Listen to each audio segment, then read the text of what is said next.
j'ai quelque chose d'important à te dire. La vie est belle. Voilà, alors merci, merci de m'accueillir, à vous tous de m'accueillir chez vous, et puis moi je vous accueille chez moi. Vous voyez, chez moi, donc j'habite en Corrèze, un endroit sur le Causse de Brie, vous voyez derrière, tous ces arbres qui sont là. C'est un Causse qui a été abandonné à l'élevage il y a plus d'un siècle, et depuis un siècle, donc la forêt est revenue. Partout où la terre le peut, elle appelle des arbres, même sur des causses arides. Et c'est dans ce lieu que j'ai décidé de m'installer, il y a maintenant une vingtaine d'années, à être entouré de toute cette végétation, de toute cette vie, où malgré l'aridité, on arrive à avoir quand même, et cette année en particulier, un peu de luxuriance. Voilà, et je voulais vous parler d'un grand voyage que j'ai fait. Un grand voyage qui est peut-être mon plus grand voyage. Autour de moi, là, il y a plein de plantes de tous les endroits où je suis allé sur la planète. Je suis un peu collectionneur, donc j'ai ramené des plantes d'un peu partout. Alors tous les endroits où je suis allé, et puis aussi de tous les endroits où j'ai rêvé d'aller et où j'ai pas pu aller. Notamment Madagascar, où j'ai jamais mis les pieds à Madagascar, mais j'ai plein de plantes de Madagascar parce que je trouve ça extraordinaire. Cette végétation endémique et rarissime. Mais voilà, donc depuis quelques années, j'ai entamé un voyage immobile, et qui aujourd'hui m'a amené jusqu'aux confins de la Turquie et de la Syrie, sans bouger quasiment, en restant chez moi. Et voilà, c'est ça que je voulais vous raconter aujourd'hui, comment voyager de façon immobile, prendre conscience que la vie est un mouvement, et que ce mouvement passe par différents endroits, qu'on va appeler des passages. Et il y a des toutous qui sont en train de faire la fête à côté. Bon, il faut les excuser, il y a 3 jeunes chiots qui font plein de bêtises en ce moment, donc si on les entend, ça ne sera pas trop grave. Voilà, donc ces grands passages, ces grands corridors de vie dans lesquels la vie peut circuler, dans lesquels la vie s'adapte en permanence. Alors la première idée de ces passages, de cette adaptation, c'est mais pourquoi est-ce que c'est important qu'il y ait des corridors biologiques? Voilà.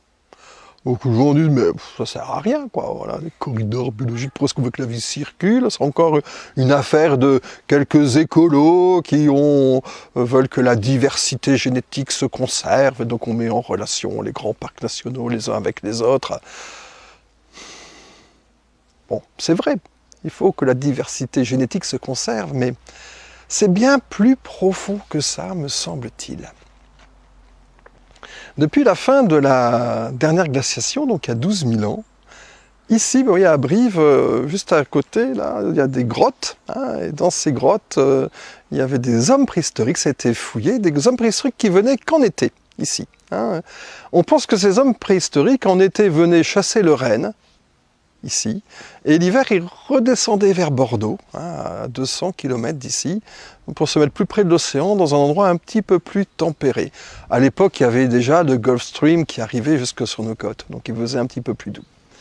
Et ces gens faisaient 200, peut-être plus, ils remontaient peut-être un peu plus haut, 200, 300 km, tous les étés pour venir chasser le renne ici, et donc on a des tas d'habitats temporaires, mais les gens ne vivaient visiblement pas ici en hiver, il faisait beaucoup trop froid.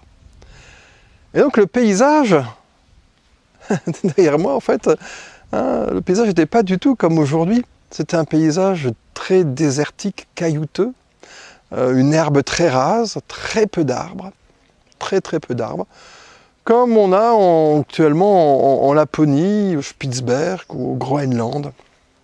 Il y a des endroits où il y a juste un petit peu d'herbe, quelques lichens, des saules nains. Les arbres, s'il devait y en avoir, devaient être probablement des arbres miniatures, un peu bonsaï. Voilà, et à partir de là a débuté le réchauffement climatique. Ce réchauffement, donc, qui est cyclique, qui fait que, eh ben, au fur et à mesure que la glace repart vers le nord, eh ben, de nouvelles formes de vie arrivent. Donc ces formes de vie arrivent d'abord avec le vent, hein, toutes ces graines qui sont transportées par le vent, et tous ces arbres pionniers, hein, les bouleaux, les saules, hein, sont les premiers à arriver sur ces terres froides. Et après, derrière, des animaux qui viennent manger leurs feuilles, brouter le feuillage, brouter les jeunes pousses, qui viennent polliniser les fleurs, et qui amènent avec eux tout un cortège supplémentaire de micro-organismes d'abord, mais aussi de graines, de semences, de fruits, hein, de graminées, les oiseaux transportant les fruits, des herbivores transportant les graminées, et les sangliers transportant sous les poils de leurs pattes toutes sortes de micro-organismes et de larves microscopiques des sols, permettant à nos sols de s'enrichir progressivement.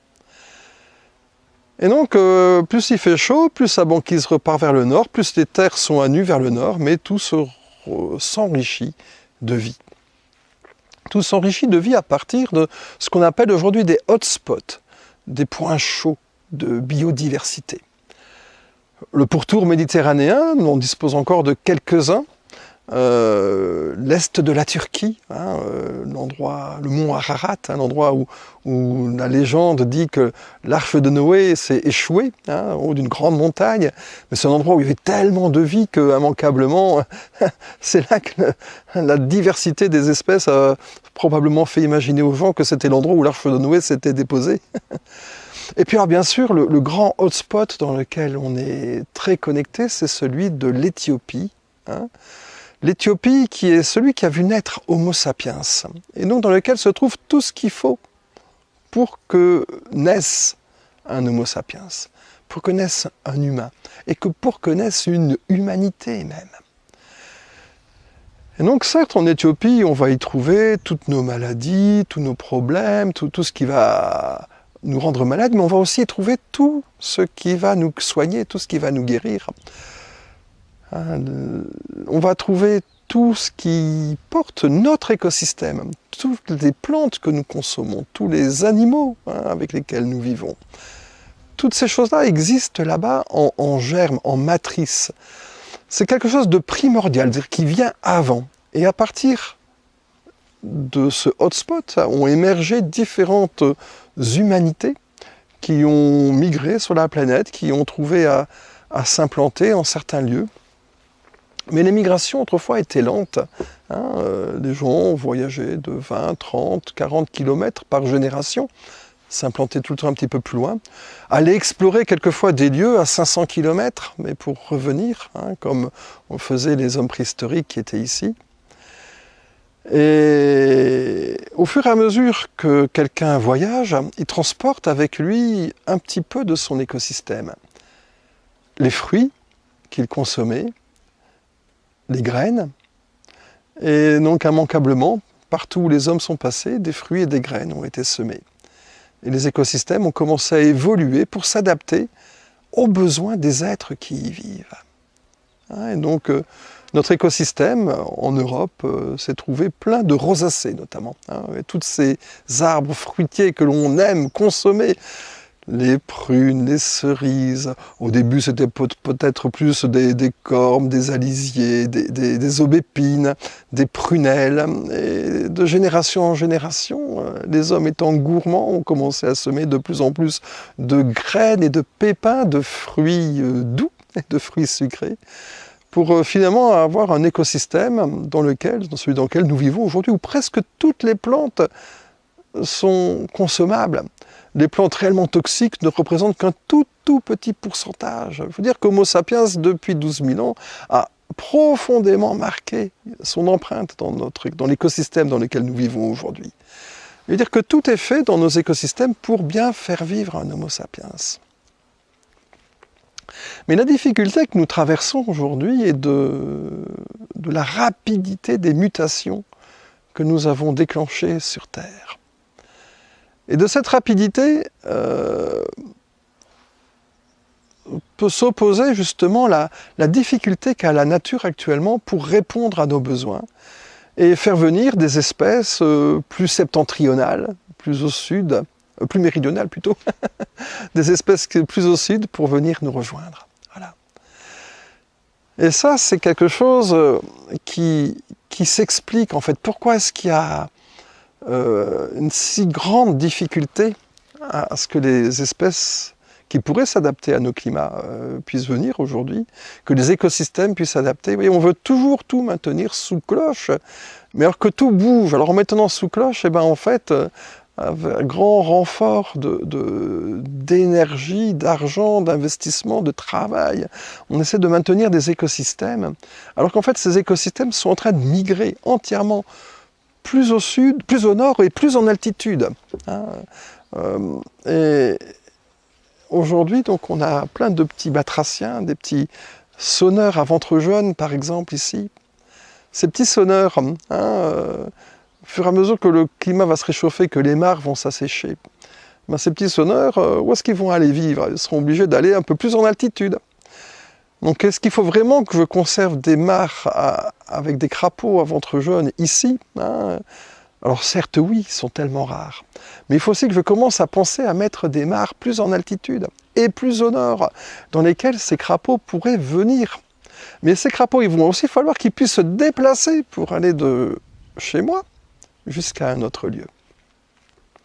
Voilà, d'où cette idée de reconstituer des corridors pour permettre aux écosystèmes de s'adapter à petite échelle, donc entre ce qui va se passer ici, et puis peut-être à 300-400 mètres un peu plus haut en altitude, donc à une vingtaine de kilomètres de chez moi, et que des petits crapauds puissent venir se réfugier en altitude, mais également à une plus grande échelle, parce qu'il y a des tas d'animaux, d'oiseaux migrateurs notamment, qui n'arrêtent pas de faire la navette entre le nord et le sud, et qui viennent aussi transporter un certain nombre d'inoculums, de micro-organismes qui vont permettre à ces écosystèmes de s'adapter.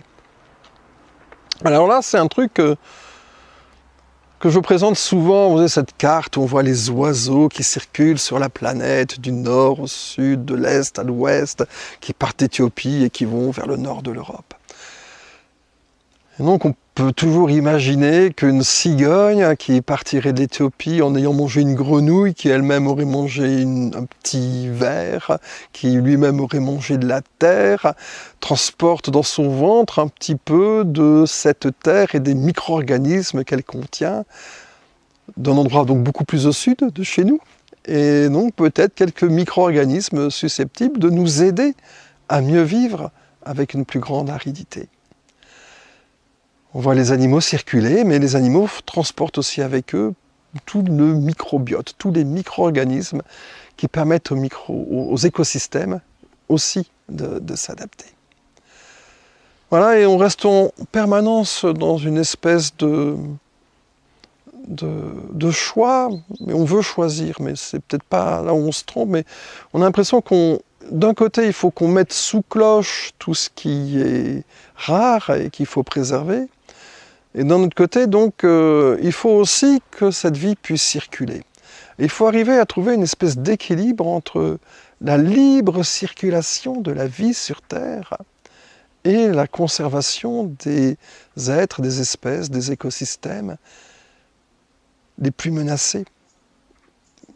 Écosystèmes humains, mais aussi tous ces écosystèmes sauvages qui ne sont pas nécessairement liés à notre usage et à nos fonctions.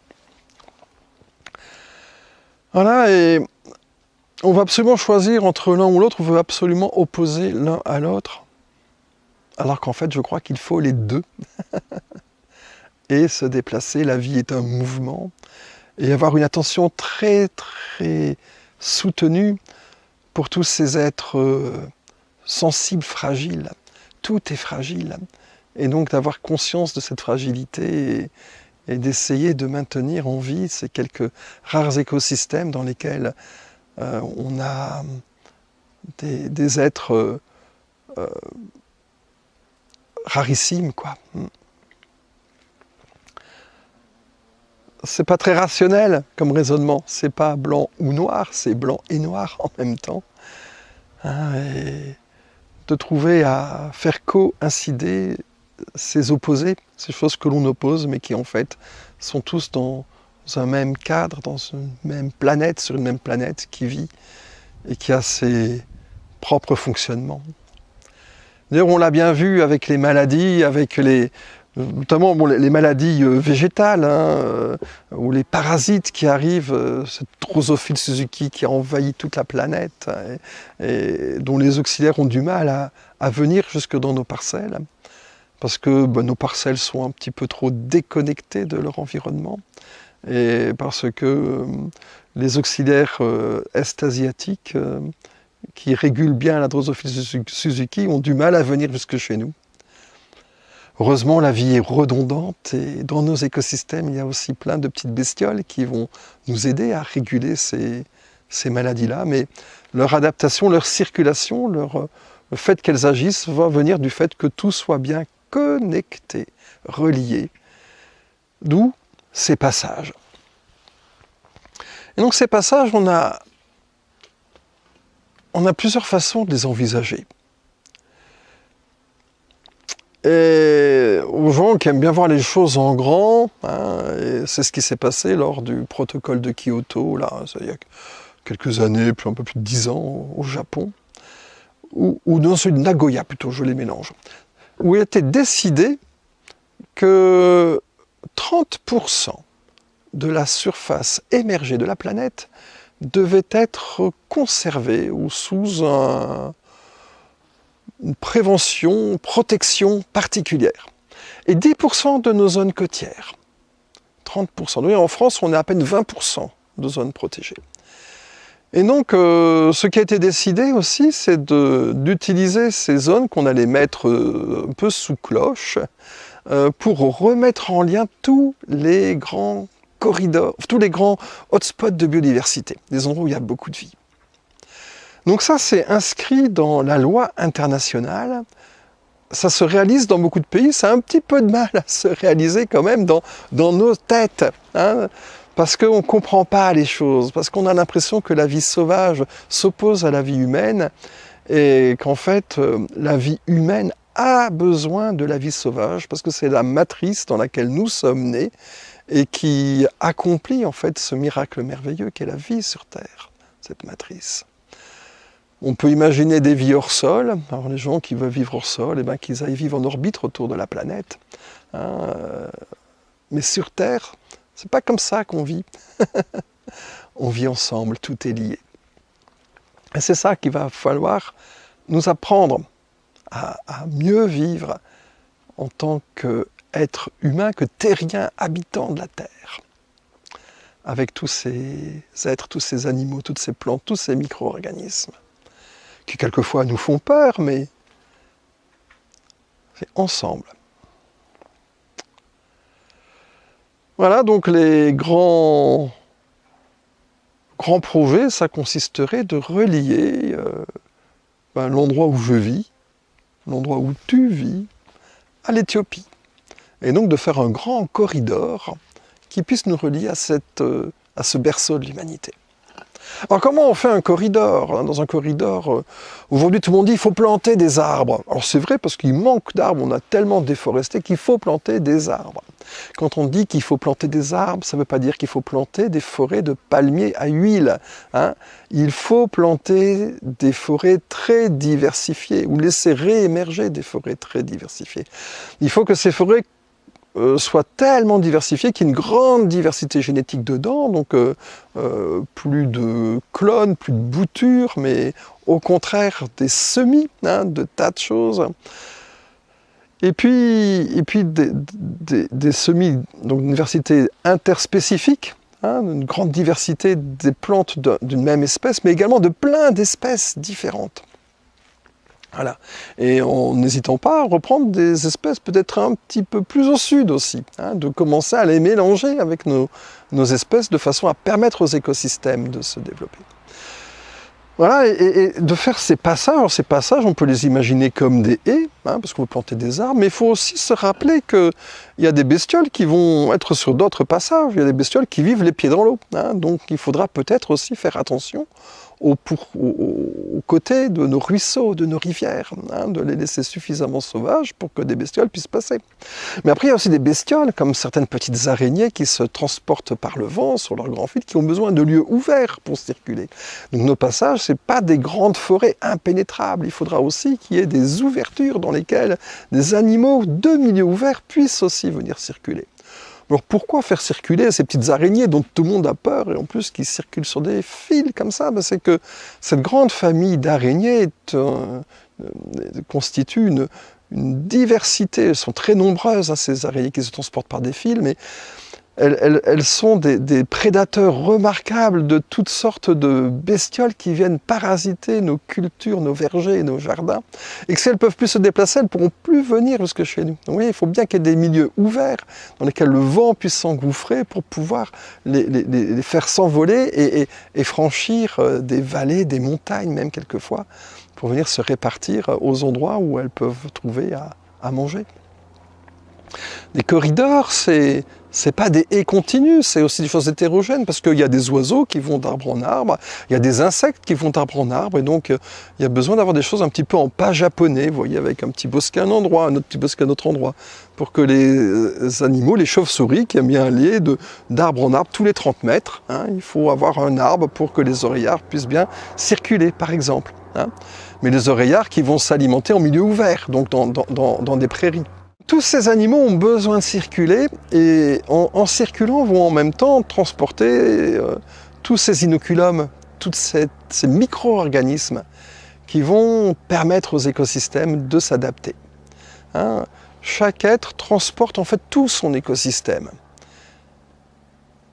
Ça, c'est quelque chose qui est difficile à comprendre pour des gens qui ne vivent pas proches de la nature. Une forêt dans laquelle vivent des blaireaux devient une forêt de plus en plus favorable aux blaireaux, avec de plus en plus de fruitiers. Une forêt où vivent des herbivores devient une forêt de plus en plus favorable aux herbivores, avec de plus en plus d'herbes. Une forêt dans laquelle vivent des granivores devient une forêt dans laquelle il y a de plus en plus de plantes à graines que vont manger ces granivores. Hein, chaque être dissémine les plantes de son écosystème. Alors bien sûr, une forêt où il y a tout le monde va devenir excessivement riche parce qu'elle va convenir un petit peu à tout le monde, sera beaucoup moins spécialisée certes, mais aura une productivité, alors dans sa version noble de productivité, hein, donc tant par la diversité que par la quantité de biomasse produite, tout à fait énorme, mais qui viendra justement de cette biodiversité. Alors, donc les écosystèmes s'adaptent, si on leur permet de s'adapter, hein, ils fonctionneront mieux. Alors comment est-ce qu'on va le faire ça? Parce que finalement, tout ce que je dis c'est de la théorie, parce qu'en fait ça ne fonctionne pas comme ça. Aujourd'hui, où sont les grands corridors biologiques qui font circuler la vie? Ils ne sont plus là. Aujourd'hui, quand une maladie arrive, elle crée des désastres. Quand le mildiou est venu attaquer nos vignes il y a un siècle et demi, toutes les vignes se sont effondrées. Quand le phylloxéra est arrivé sur les vignes, c'était pareil. Quand la drosophile arrive chez nous, ça refait pareil. Quand la mouche du brou commence à détruire toutes nos noyers, ça fait pareil. Quand voilà, tous les parasites nouveaux qui émergent en permanence là depuis quelques années. Le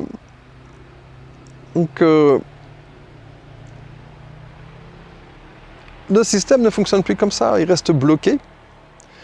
Et on s'acharne à le laisser bloquer justement parce qu'on utilise à chaque fois des biocides, donc des insecticides ou des fongicides qui vont détruire l'intégralité du monde vivant. On le justifie économiquement, mais le mot économique n'est pas du tout approprié. Éco, c'est la maison. Nomie, la façon dont on gère la maison. Si on gérait correctement la maison, non, au contraire, on n'utiliserait pas de pesticides parce que la maison, le lieu dans lequel on vit, a besoin de toute cette vie. Donc financièrement, voilà, donc là, le mot serait beaucoup mieux chargé, mais ce n'est pas du tout de l'économie, la financiarisation du monde. Hein, le mot économie est un mot excessivement noble, hein, qui est la façon dont on s'occupe de notre maison. Il faudrait arriver à une nouvelle forme d'économie où on soit vraiment bien capable de sentir, de ressentir le lien entre toutes ces choses-là et qu'on agisse en bon gérant de cette économie, donc de la diversité de la vie et des êtres qui vivent autour de nous. De bons gardiens même, hein, aujourd'hui, ça, bon gardien, ça fait un peu gardien de prison, hein, mais d'avoir la responsabilité de cette nature, de se mettre un peu à sa disposition pour que l'écosystème puisse justement s'adapter. Donc ça ne fonctionne pas comme ça, mais qu'est-ce qu'on pourrait faire pour que ça fonctionne comme ça, hein? Puis se connecter à l'Éthiopie, voilà, d'ici à l'Éthiopie, il y a 7000, 8000 kilomètres, c'est énorme. Combien d'arbres, combien de vallées faudrait-il protéger, combien de cours d'eau, combien de chemins à ouvrir. Voilà, donc, quel pouvoir politique faudrait décider de faire des choses comme ça, même si c'était décidé au niveau international, hein, depuis déjà presque plus de 10 ans. On ne le voit pas s'incarner dans les réalisations, on ne le voit pas s'incarner dans les cœurs, dans les esprits, on ne le voit même pas pris en considération par nos politiques. D'un autre côté, la nature, elle n'a pas besoin de la politique. Elle fonctionne.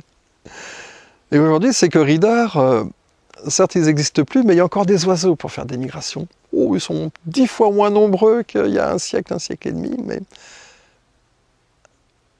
inlassablement, chaque fois que les grues passent au-dessus de notre tête, chaque fois que les oiseaux migrateurs reviennent, aux endroits où ils se posent, ils vont se délester d'un petit peu de leur déjection et permettre une petite adaptation du milieu. Et pour moi, c'est là qu'a commencé ce voyage immobile. C'est quand j'ai commencé à prendre conscience qu'autour de moi, il y a déjà une association prodigieuse d'êtres vivants qui œuvrent à l'adaptation au réchauffement climatique. Mais qui œuvrent d'une façon dont on a du mal à imaginer la force et la puissance. Et pourtant, c'est que des petites chiures d'oiseaux, des choses minuscules qui se font. Vous voyez, on a vu dans le nord de l'Europe, près de Hambourg, on a vu un virus arriver, et un virus qui s'attaque à la pyrale du buis. Cette pyrale, c'est un papillon qui a décimé presque tous les buis en Europe. Il se trouve qu'en Éthiopie, il y a aussi des buis. Et il se trouve qu'en Éthiopie, les pyrales existent aussi, même si elles sont plus, on les croit d'origine asiatique, parce qu'elles ont été décrites là-bas pour la première fois, mais elles existent aussi en Éthiopie. Et puis en Éthiopie, elles sont tout à fait régulées, notamment par un virus. Et il a peut-être suffi qu'une cigogne mange une grenouille qui elle-même avait mangé une larve de pyrale un peu atteinte par ce virus, un peu malade, pour que la chenille, le virus contenu dans la chenille, contenu dans la grenouille, contenu dans la cigogne ou dans la grue qui est arrivée à Hambourg, arrive dans ce secteur-là et que, au miracle, que les pyrales abondantes là-bas commencent à être atteintes de ce virus et que les buis recommencent à pousser. Vous voyez, il a peut-être fallu juste qu'un oiseau mange la bonne chenille pour que ce miracle de la vie puisse s'opérer. Et l'expérience se fait un tellement grand nombre de fois par tous ces oiseaux qui migrent, qu'en fait, ça m'a vraiment fait du bien, en fait. On s'imagine dans tout ce collapsus de notre civilisation. On s'imagine que nous devons faire des tas de choses pour nous sauver. Mais en fait, la nature va nous sauver. Et c'est pas le contraire. On l'imagine en danger, on l'imagine en difficulté, mais même malgré le fait qu'on est tant détruit de cette nature, elle a encore la capacité de nous émerveiller, de nous soigner, de prendre soin de nous. Et là, ce qui s'est passé pour cette pyrale du buis a été tellement merveilleux pour moi, tellement émouvant. Ça m'a donné confiance finalement en cette capacité qu'a la vie à à nous surprendre et à prendre soin, à prendre soin de nous. Donc confiance, espoir, espérance, je ne sais pas comment dire ça, mais finalement, on n'est pas seul. Et donc j'ai décidé de faire partie de cette association des animaux migrateurs. Mais moi, mes migrations, bon certes, je voyage un petit peu en France, j'organise des ateliers dans lesquels je demande aux personnes de venir rassembler un peu de la terre de leur jardin, de la belle terre, une terre merveilleuse, hein, celle que les gens trouvent belle. Puis ces terres, on les mélange, on les nourrit en leur donnant un petit peu de sucre. Hein, je vais leur donner un petit peu de farine, hein, du pain et puis du vin, un petit peu de sucre, comme ça. Hein, parce que tous les micro-organismes du sol sont nourris par la sève des arbres, donc par des sucres. En leur donnant un petit peu de sucre, eh ben, ça permet de les entretenir et surtout de leur apprendre à vivre ensemble. Hein, quand des êtres qui n'ont pas l'habitude de vivre ensemble, pour qu'ils expérimentent une façon de vivre ensemble, eh ben, on leur donne à manger, puis hein, sur le paquet, souvent, c'est là que les belles histoires commencent. Voilà, et après chacun repart avec un petit peu de cet inoculum qu'il remet dans son jardin, qu'il remet chez lui, qu'il confie à un vieil arbre, qui lui-même va se charger de le disséminer dans la nature environnante. Voilà, et puis ce chemin, en fait, il a commencé ici, et puis donc j'avais fait cet atelier, je vous rappelle, une année en Savoie. Et puis 2-3 ans après, je retourne en Suisse, là, hein, tout près de Genève. Puis là, il y a une personne qui était là en Savoie et qui était partie en Autriche pour faire ce même atelier. Et d'Autriche, il y a des gens qui sont partis en Hongrie pour le faire. Et d'Hongrie, il y a des gens qui sont partis en Roumanie. Et de Roumanie, des gens sont partis en Grèce. Et de Grèce, des gens sont partis en Turquie. Et en Turquie, donc arrivé dans l'est de la Turquie, ça n'a pas pu aller en Syrie parce qu'il y a la guerre là-bas. Mais il y a quand même quelqu'un qui a pris l'avion pour aller jusqu'à Jérusalem. Donc ça n'a pas pu aller au Liban non plus parce que Jérusalem et le Liban sont aussi en guerre. Mais c'est arrivé à Jérusalem. Et puis de Jérusalem, je ne sais pas, c'est reparti là-bas, mais des gens de Turquie l'ont refait avec des Roumains, qui l'ont refait avec des Autrichiens, qui l'ont refait avec des Hongrois, et ainsi de suite, et avec des Suisses. Et 2 ans après, 2-3 ans après, arrivé en Suisse, eh ben, j'ai pu récupérer un petit peu de cet inoculum qui avait traversé la moitié du trajet qui nous mène à l'Éthiopie, et qui est revenu, et qui aujourd'hui est arrivé dans mon jardin. Un voyage immobile qui contient un petit peu de la terre, des plus beaux jardins, des plus beaux vieux arbres que les gens ont trouvés sur ce passage-là, sur ce grand chemin. Donc un inoculum plein de beauté, plein de la vie, des plus beaux jardins. Et ça circule. Par voie pédestre, par voie humaine, en complément bien sûr de ce que les animaux, de ce que les oiseaux peuvent faire.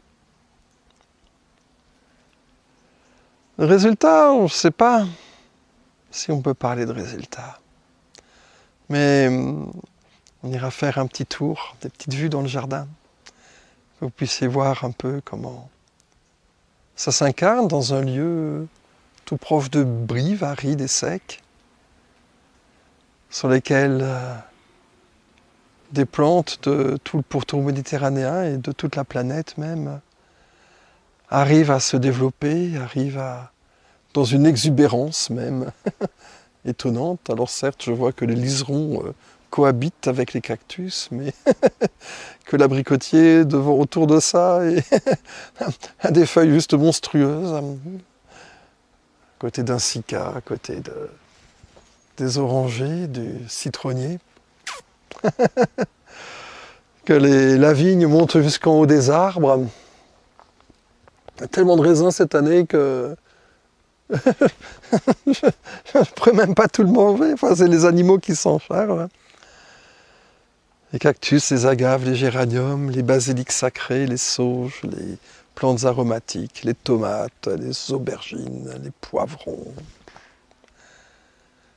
que tout pousse dans une espèce de joyeux mélange et sans beaucoup l'arroser. Près des tomates, j'ai mis juste quelques zoyas pour... Elles ont besoin quand même de beaucoup d'eau et quand je pars, qu'elles aient quand même un petit peu à boire. Mais voilà, sur un cos aride et sec, l'impression que depuis que ces inoculums commencent à me rejoindre, que la vie est de plus en plus facile. En tout cas, elle est de plus en plus généreuse. Donc c'est peut-être ce témoignage-là qu'il faut transmettre, celui de cette expérience-là. Qu'un autre monde n'est pas possible. Par contre, que le monde dans lequel nous vivons, est encore plein de surprises et que ce chemin, ce passage,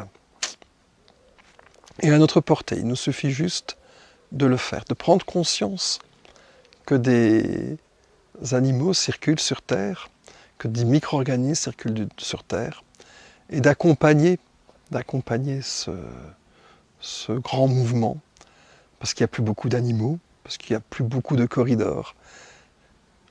Et vous voyez, il suffit pour aller en Éthiopie que 7000 personnes s'occupent chacune simplement d'un petit kilomètre de haies, de bordures, de zones un peu délaissées par l'humanité, pour que ça refonctionne. Et on est déjà beaucoup plus de 7000. Vous n'avez qu'à voir déjà le nombre de personnes qui sont en train de regarder cette vidéo. Si chacun d'entre vous pouvait avoir cette petite attention de semer quelques graines. Alors c'est quoi semer des graines? C'est de semer les noyaux de ce que vous mangez. Hein, c'est de transporter un petit peu de ces inoculums, de cette terre, d'aller la partager avec vos amis, avec les gens que vous aimez, et de faire vivre ces choses-là, ce mouvement perpétuel sur Terre, ce brassage de la vie. Ben vous allez voir que notre planète s'adaptera beaucoup plus vite et que ce que l'on prend aujourd'hui pour une grande menace ne sera qu'une nouvelle page de la vie terrestre qui va se jouer, dans laquelle de nouvelles choses arriveront et encore de belles choses. Parce que la vie est belle, vous savez. Voilà, donc vous pouvez, si vous le voulez, rejoindre cette association des passeurs. Les passeurs, ce sont ceux qui naviguent, marchent, volent sur ces passages et qui, en naviguant, volant, nageant, ramant, oui, quelquefois il faut ramer fort, vous savez, eh ben, en ramant, vont arriver aussi à les faire exister. Il ne s'agit pas que de planter des arbres, il s'agit de faire circuler la vie dans ces lieux-là, pour que plus de vie vienne nous rejoindre. Mettre plus de vie dans nos vies, ça c'est sympa. Donc voilà, vous pouvez aussi, vous, comme moi, commencer à faire partie de cette énorme association terrestre dans laquelle il y a déjà des milliards d'êtres vivants et quelques humains. Alors c'est là que je fais de la pub. Voilà, donc j'ai un souhait. Je vais faire un peu de pub pour moi. J'ai un souhait, c'est que justement cette idée puisse mieux toucher le cœur des gens, pour que plein de gens aient envie de le faire, et du moins que plein de gens aient simplement conscience de ça. Car c'est en ayant conscience des choses qu'on y fait attention, et qu'on commence à participer à ce grand mouvement de la vie. Juste d'abord prendre conscience. Et pour prendre conscience, eh ben, j'ai besoin de votre aide. J'ai besoin de personnes qui sèment des graines, qui transportent des inoculums. Mais j'ai aussi besoin de personnes pour m'aider à ce qu'on ait un petit site internet qui puisse présenter les choses. Je n'ai aucune compétence en la matière.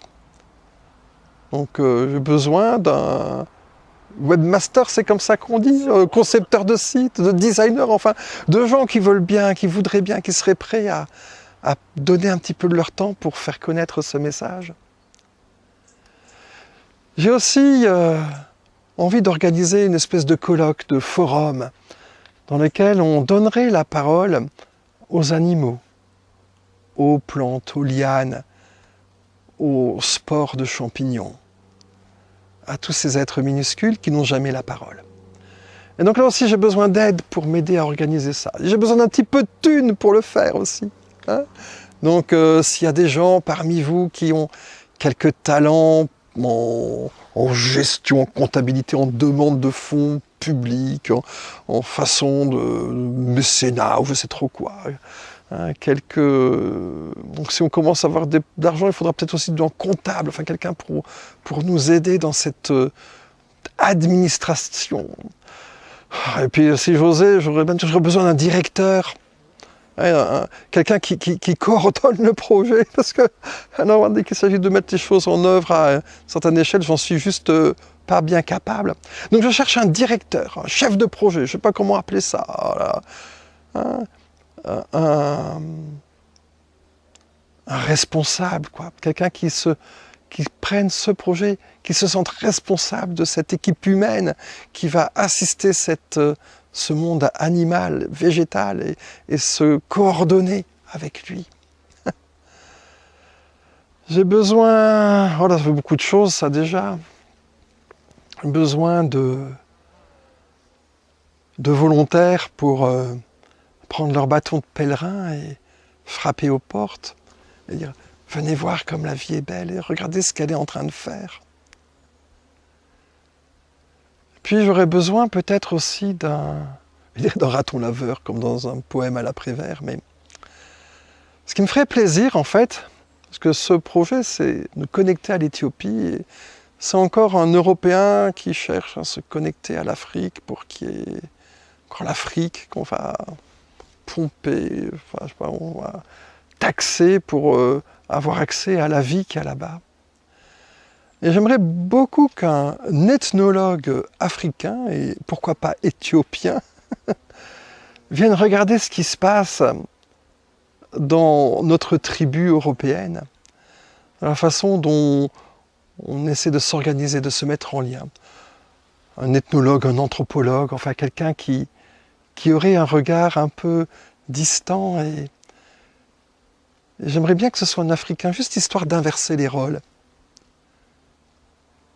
Voilà. Et donc, on va mettre en incrustation une petite adresse email, une adresse email là, pour pouvoir me contacter. Je ne sais pas où je mets les pieds en faisant cette vidéo, je ne sais pas où ça nous mènera. Mais ce que je pressens, c'est que derrière tout ça, ce qui se joue, c'est pas tellement une histoire de survie, une histoire de résilience. Certes, ça va se jouer avec la planète, mais entre nous, je pense que le vrai enjeu de tout ça, c'est une histoire d'amour. Une histoire où on pourrait se relier les uns aux autres pour mieux vivre ensemble. Voilà, je pense qu'il ne faut pas qu'on se gourre dans l'objectif. Apprendre à s'aimer, à aimer la terre, à aimer la vie, pour qu'émerge un écosystème basé sur l'amour.